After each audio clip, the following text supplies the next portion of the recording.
লতিরাজ কচু এক চাষ পদ্ধতি। এ সময় লতিরাজ কচু চাষ করলে মাত্র ৩৫ দিনেই ফলন আসে। কথায় আছে ভালো বীজ ভালো ফসল, ভালো বীজ থেকে ভালো ফসল আশা করতে পারেন।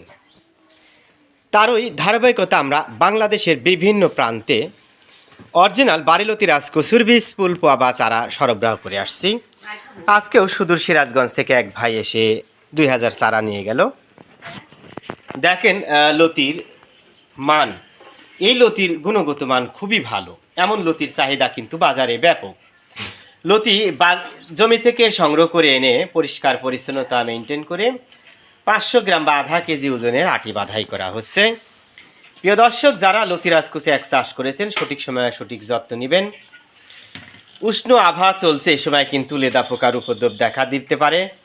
লেদা পোকা দমনের জন্য ইন্তেপা কোম্পানির দামদামা এবং সাহাম সাথে ২ টাকা দামের একটা করে শ্যাম্পু ব্যবহার করবেন, দেখবেন লেদা পোকা থাকবে না। তবে অবশ্যই একই সময়ে পরপর ২ দিন ওষুধ আপনারা স্প্রে করবেন।